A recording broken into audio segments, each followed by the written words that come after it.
The future of China-US relations is created by the peoples of the two nations, Chinese President Xi Jinping told a gathering of representatives from different communities in the US on Wednesday evening, noting that China is willing to be a partner and a friend of the US. The remarks were delivered at a welcoming dinner hosted by friendly organizations in the US, including the US-China Business Council and the National Committee on US-China Relations, with the attendance of US top executives such as Tesla's Elon Musk and Apple's Tim Cook. The foundation of China-US relations was laid by our peoples, the door of China-US relations was opened by our peoples. The stories of China-US relations are written by our peoples, the future of China-US relations will be created by our peoples, 11 said. We should build more bridges and pave more roads for people-to-people interactions. We must not erect barriers or create a chilling effect. President Xi's face-to-face talks with the attendees will eliminate some U.S. businesses' misunderstandings of China's policy, which has long been smeared and misinterpreted by some foreign media, and will also help to rebuild trust and bridge more cooperation that will benefit both economies, observers said. Moreover, the reception dinner, featuring many from U.S. business communities and coming just hours after Xi's summit meeting with U.S. President Joe Biden, also indicates that trade cooperation with the U.S. as well as a commitment to opening up remain one of the most significant agendas of the Chinese leadership, Gao Lingyun, an expert at the Chinese Academy of Social Sciences in Beijing, told the Global Times on Thursday. In his speech, 11 said the most fundamental question shaping U.S.-China relations is whether the countries are rivals or partners.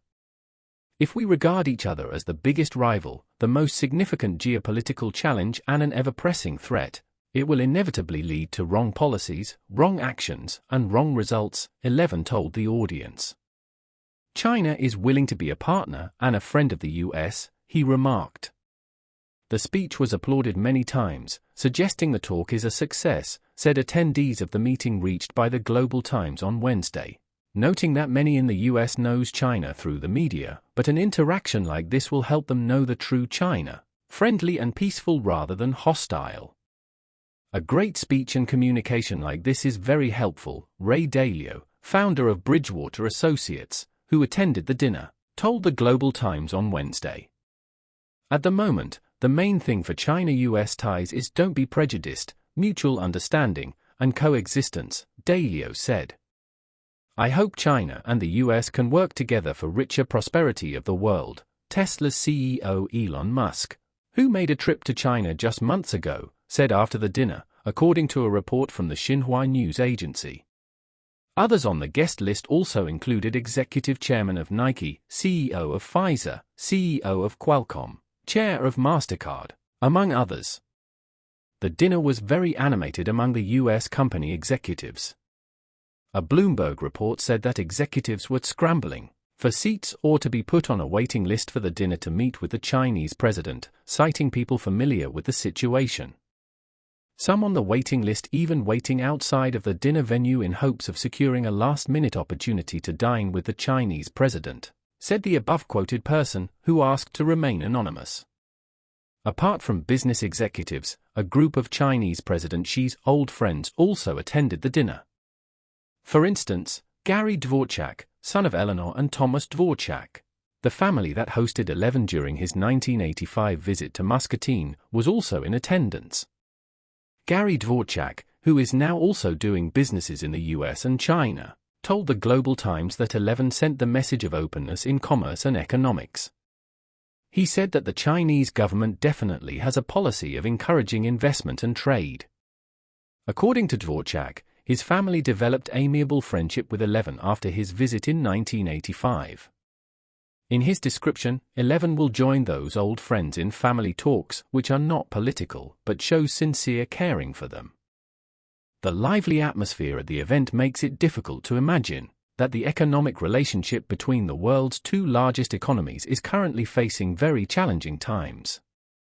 The retaliatory tariffs imposed by the U.S. government against Chinese imports have not been lifted, and there are additional efforts to exert pressure on Chinese high-tech enterprises, citing the so-called national security reasons.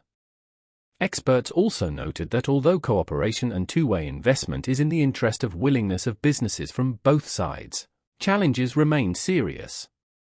The U.S. government should be clear and forceful that it applauds U.S. firms doing trade or investment with China outside national security areas. Gary Huffber, a non-resident senior fellow at the Washington-based Peterson Institute for International Economics, told the Global Times.